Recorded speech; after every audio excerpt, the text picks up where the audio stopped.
est 13h. Bonjour à tous. Merci de votre attention. Tout de suite, les titres à la une de l'actualité. Le Conseil des ministres hier jeudi au palais présidentiel en présence du chef de l'État Alassane Ouattara, des ministres heureux de reprendre du service après quelques jours de vacances. Le président de la République Alassane Ouattara appelle au renforcement de l'action gouvernementale pour le bonheur des populations. Le point de ce conseil à suivre dans cette édition.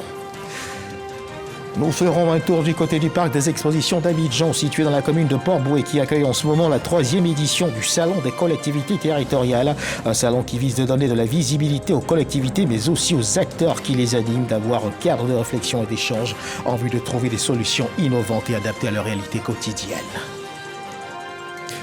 Et dans l'actualité internationale, ce drame au Kenya, au moins 17 enfants ont péri dans l'incendie de leur école dans le centre du pays, dans le comté de Nyeri.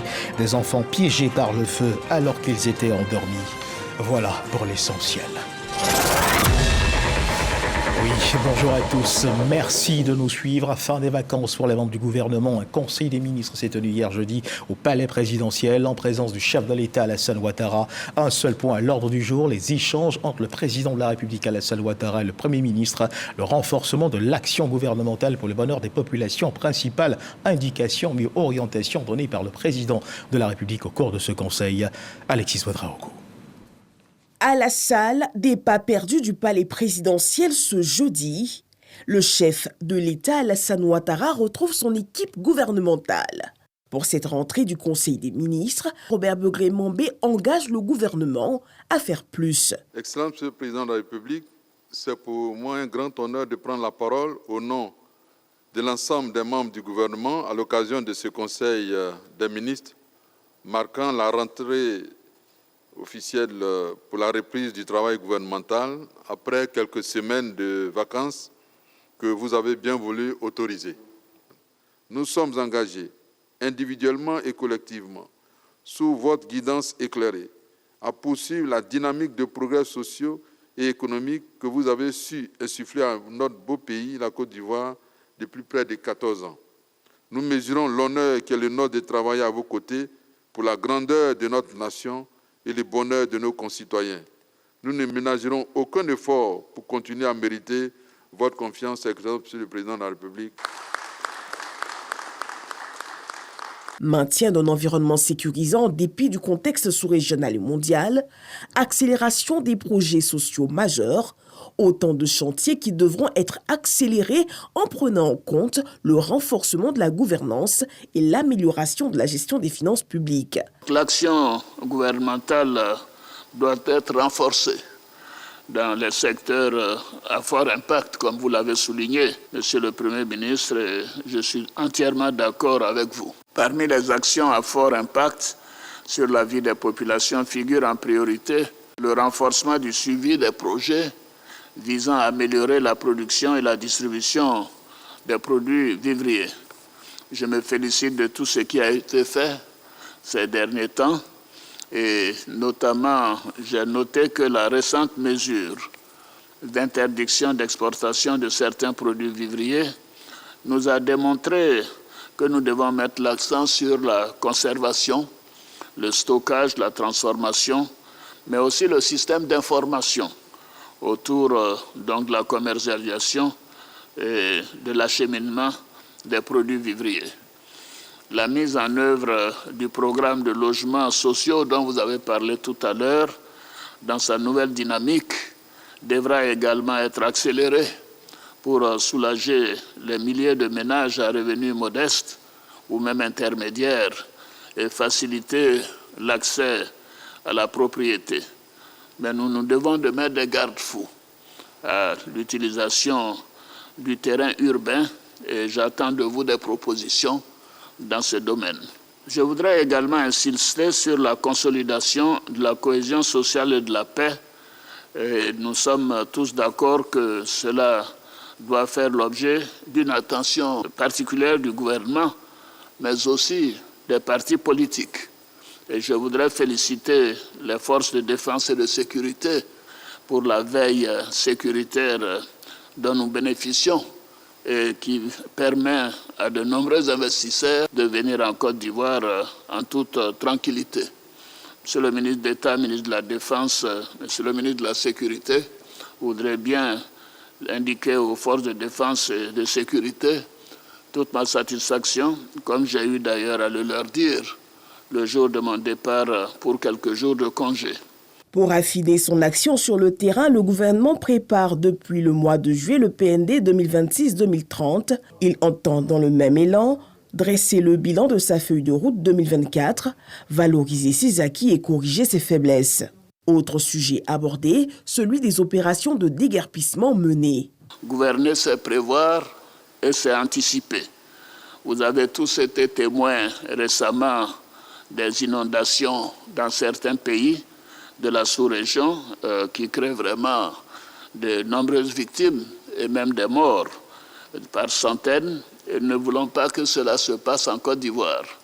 Donc nous devons avoir le courage de prendre les mesures, parfois difficiles, pour protéger nos populations dans les zones à risque. Et c'est ce que le gouvernement s'évertue à faire.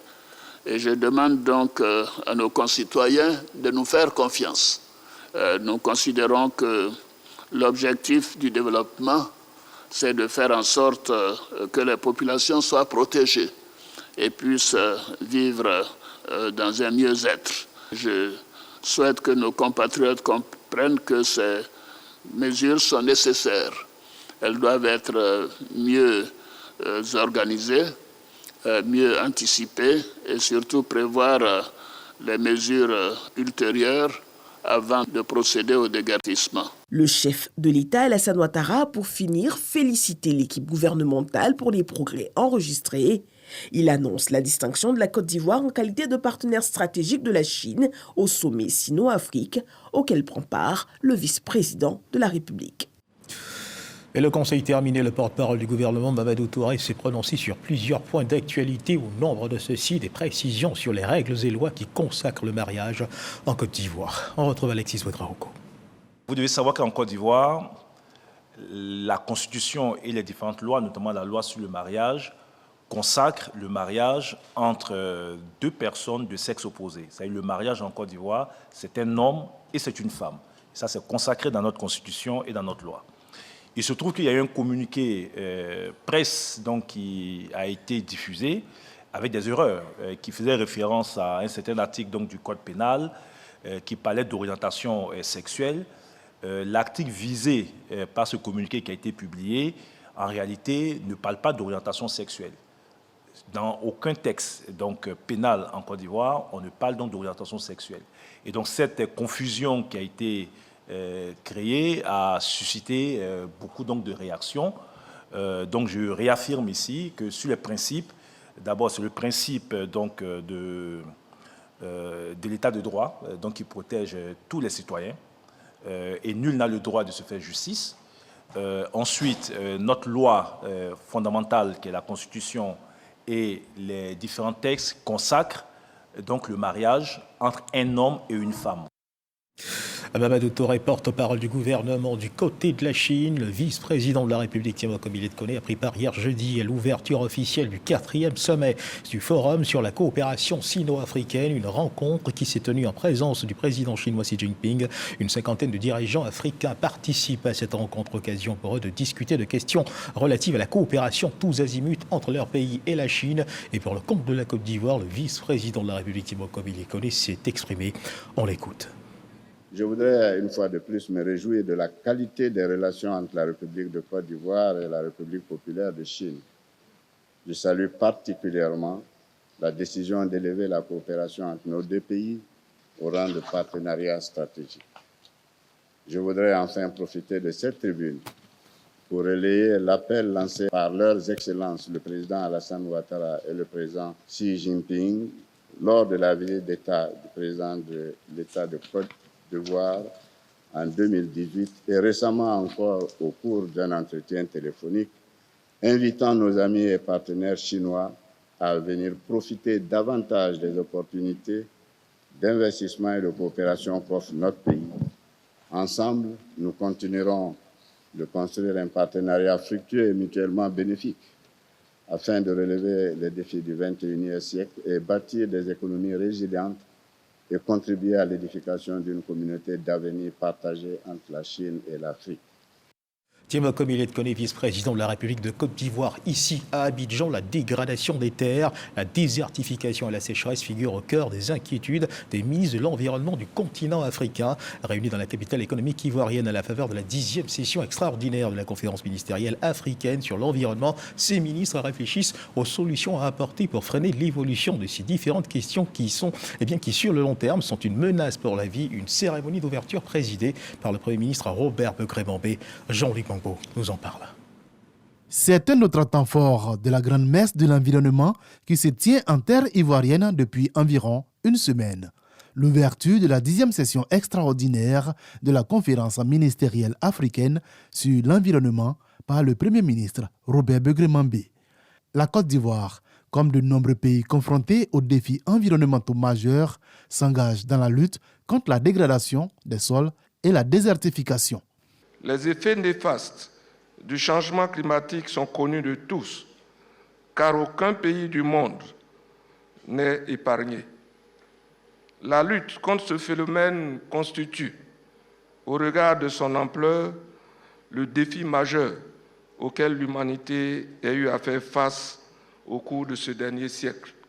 Pour renforcer la résilience des écosystèmes face à ces défis environnementaux, le Premier ministre a souligné l'urgence pour les pays africains de faire front commun, notamment contre le réchauffement climatique. Il importe que nous puissions nous concerter pour apporter les réponses avec la communauté mondiale qui s'inquiète, à juste raison, de l'impact très négatif de la dégradation du climat sur nos activités économiques, humaines et sociales. Le Premier ministre a également rappelé que l'Afrique, qui ne produit que 4% des gaz à effet de serre, est la principale victime des effets du changement climatique. L'Afrique subit plus de 60% des conséquences de la dégradation du climat sur notre planète Terre. Il y a une disproportion qui est très inquiétante. La dégradation concerne plus de 100 millions d'hectares par an, selon des experts de la Banque mondiale, et que l'Afrique perd près de 4,5 millions de terres arables tous les ans. La Côte d'Ivoire a notamment été félicitée par la directrice exécutive du Programme des Nations Unies pour l'environnement pour son leadership sous-régional en matière de protection de l'environnement. Rappelons que cette 10e conférence ministérielle africaine sur l'environnement se tient en préparation de la COP16 qui se déroulera en décembre prochain en Arabie Saoudite. Deuxième titre de ce journal, direction le parc des expositions d'Abidjan, situé dans la commune de Port-Boué, qui accueille en ce moment la 3e édition du Salon des collectivités territoriales, un salon qui vise de donner de la visibilité aux collectivités, mais aussi aux acteurs qui les animent. Le PNUD, le Sénat de Côte d'Ivoire, l'UVIC et la RDCI soutiennent l'initiative. Occasion pour le ministre de l'Intérieur et de la Sécurité, Vagondo Diomandé, de rappeler l'engagement du gouvernement pour la concrétisation de la politique de décentralisation. Walter Amadou Ouattara.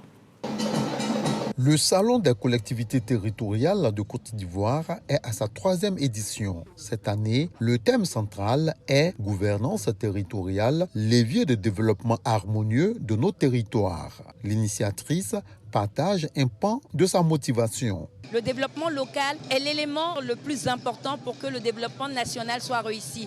Il fallait leur accorder une lucarne pour qu'ils puissent s'exprimer, pour qu'ils puissent se mettre en valeur et eux-mêmes recenser et repérer leurs différentes potentialités et les valoriser pour les mettre en lumière. La présente édition met à l'honneur une ville ivoirienne et Bouaké est choisie en tant que seconde ville du pays. Une décision qui ne déplaît pas au maire Amadou Koné, élu récemment président de l'UVIC, Union des villes et communes de Côte d'Ivoire. Pour lui, les attentes sont nombreuses. Les collectivités ivoiriennes attendent de ce salon des solutions concrètes et innovantes pour relever les défis qui les affectent au quotidien. Les collectivités espèrent découvrir des initiatives et des stratégies efficaces pour réduire la pauvreté et promouvoir le bien-être économique et social des habitants. Quant au président de la RDCI, Assemblée des régions et districts de Côte d'Ivoire, l'accent doit être mis sur les réflexions. Ainsi, Ce forum se donnera comme un cadre d'échange et de réflexion. Ces réflexions devront permettre de mieux appréhender les nouveaux défis de développement qui commandent des actions complexes dont la résiliation est tributaire d'un engagement collectif, d'un respect des valeurs de la communauté et des capacités de résilience des territoires, tout en prenant en compte le nécessaire intérêt social pour le local et la force d'agir localement. Le Sénat de Côte d'Ivoire et le PNUD encouragent la tenue de cet événement.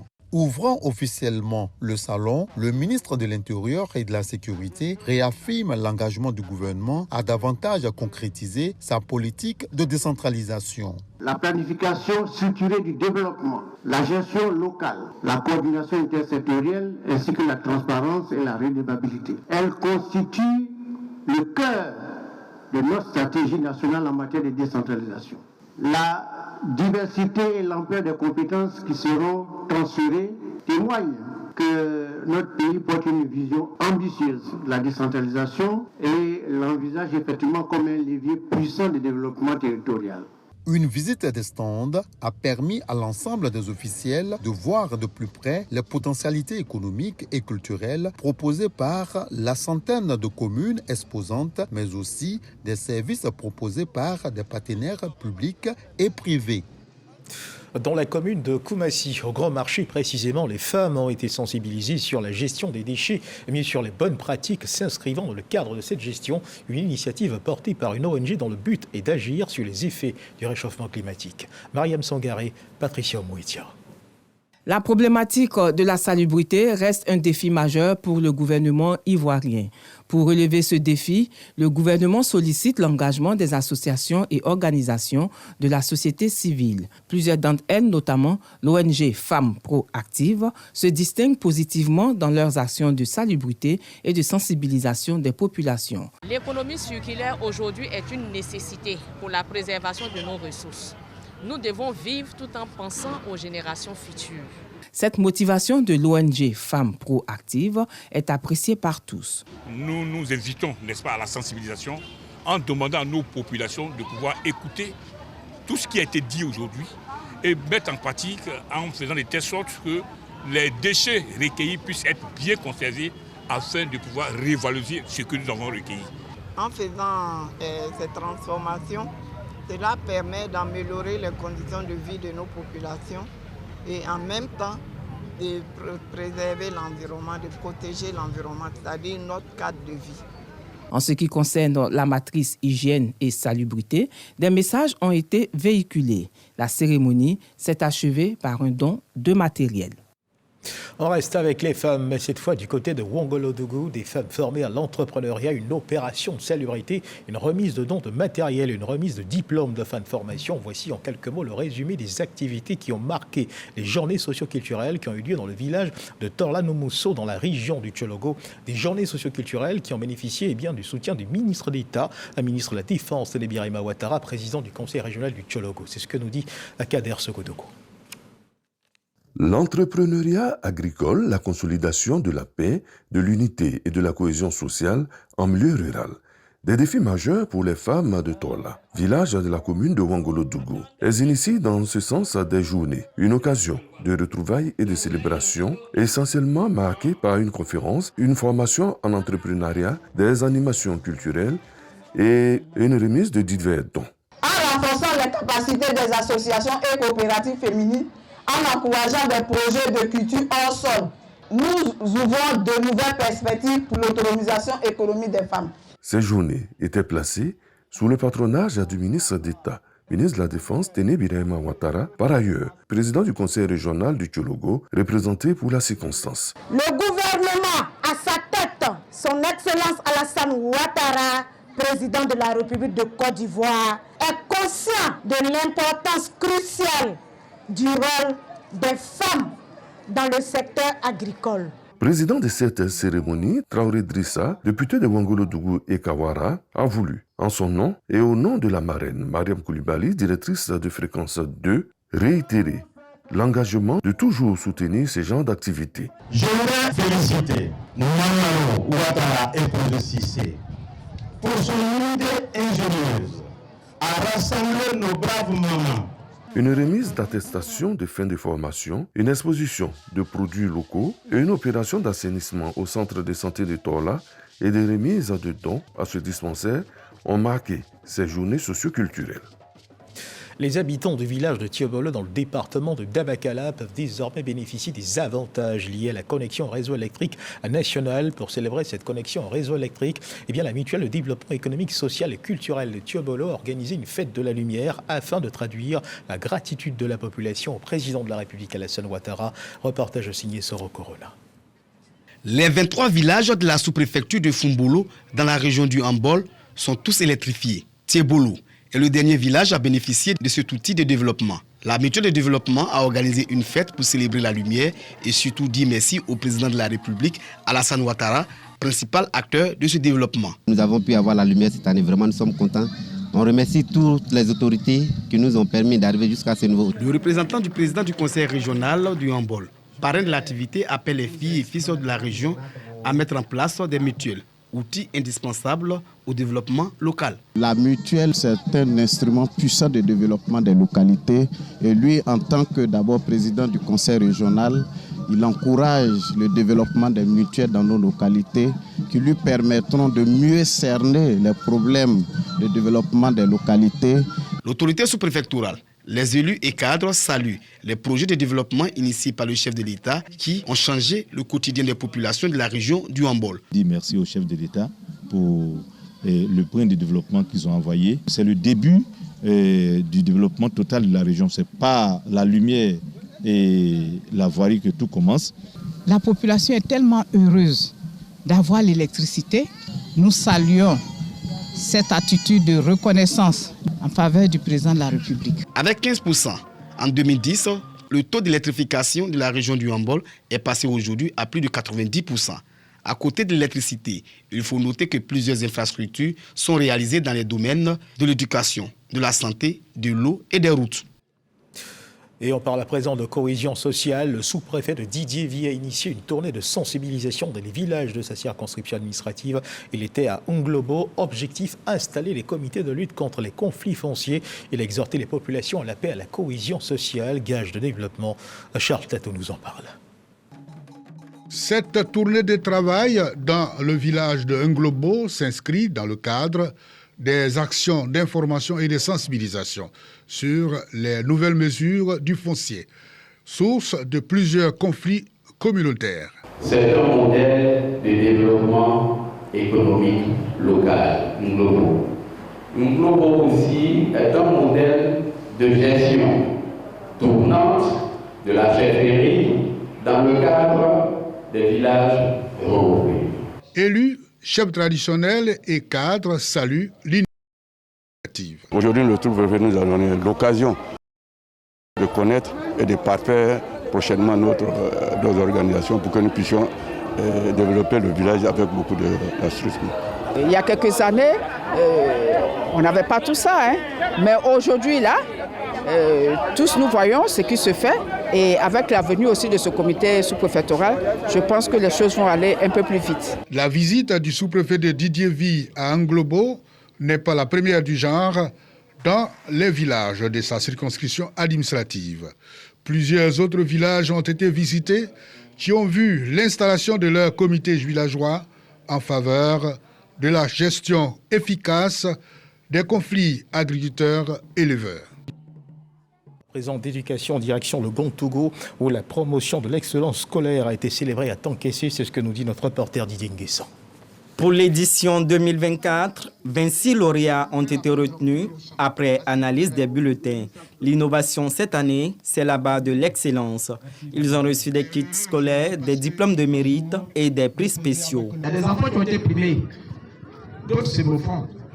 Oui, tous peuvent être primés si nous suivons nos enfants à l'école. L'avenir de ces enfants, c'est nous. Les autorités locales sensibilisent les parents à mieux encadrer leurs enfants à la maison. On ne peut pas faire le bonheur à notre place. Si les gens même savent que nous-mêmes, là, nous voulons notre propre bonheur, là, ils viendront vers nous. Vous voyez ces gros arbres que vous venez de nous montrer pour dire que ce sont les villageois eux-mêmes qui ont abattu ça avec leurs propres moyens, qui se mobilisent pour venir faire des briques pour attendre que l'État agisse, vraiment c'est déjà beaucoup. La journée d'excellence, c'est une journée d'abord de motivation à l'endroit des enfants. Ceux qui n'ont pas été primés, en voyant leurs camarades qui ont été primés, je pense que cela peut créer de l'émulation à leur niveau et leur donner le courage de mieux faire pour les années à venir. La visite de l'école primaire publique de Petit Cocody a permis de constater les maux qui minent les populations de ce quartier. Au-delà de la précarité de l'école, la quête de l'eau demeure une grosse épine sous les pieds du conseil régional du Gontougou. En attendant, le député de la circonscription Brendoumi Soumaïla retrousse les manches avec ses briques en confection pour l'école. Et dans les colonnes de l'actualité nationale, cette inquiétude, madame, monsieur, qui suscite un appel à la vigilance et au respect de consignes, c'est celle manifestée par le ministère du Commerce à travers le Conseil national de lutte contre la cherté de la vie. La rentrée scolaire, c'est dans quelques jours. Devant la crainte de voir les prix des manuels scolaires grimper, le CNLVC appelle les libraires au respect des prix fixés à l'occasion de cette rentrée scolaire. Des contrôles inopinés pourraient avoir lieu en vue de veiller au respect de cette consigne. Des détails sur le sujet ont été livrés au cours d'une conférence de presse par la présidente de ce conseil.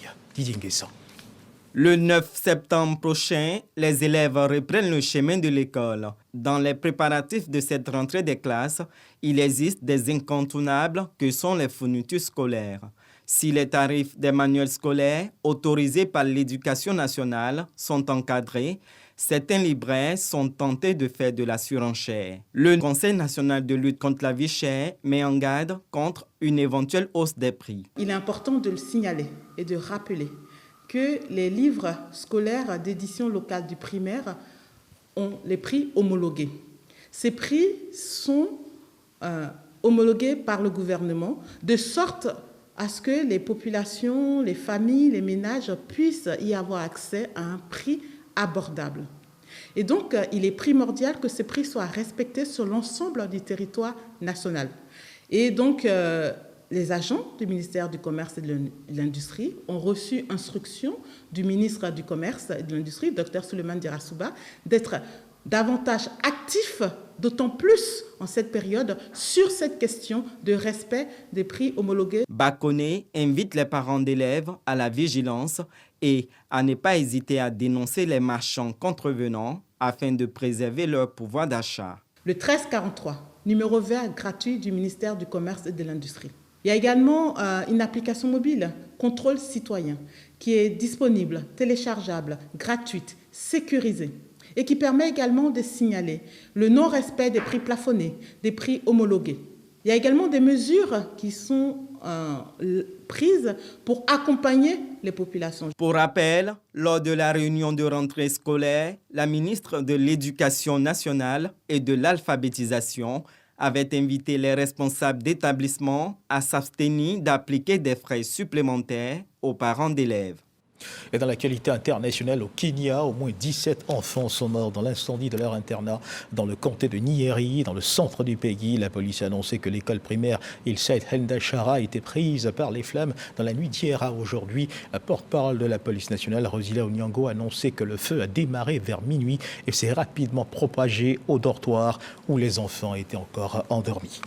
Nous sommes vendredi et tous les vendredis à cette même heure, le sport prend toute sa place dans cette édition. Place donc au sport dans ce journal.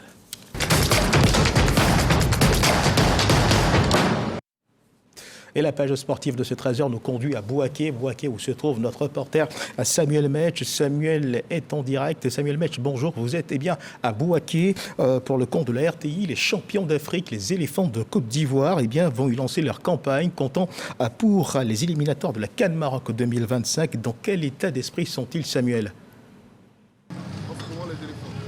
Bonjour Herman Guivet, et oui nous sommes bel et bien à Bouaké donc pour le compte de la RTI. Ici à Bouaké dans la capitale de Bouaké, les éléphants sont dans un bon état d'esprit.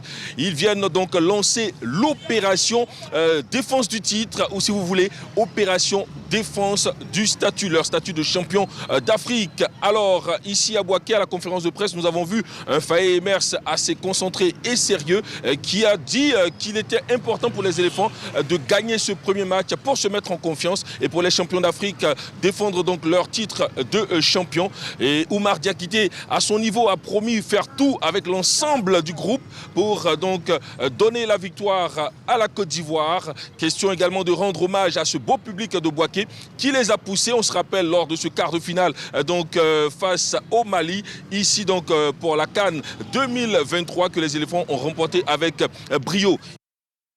Samuel, on suppose, connaissant ce public chaleureux de Bouaké, que l'ambiance est déjà bonne dans la ville, n'est-ce pas?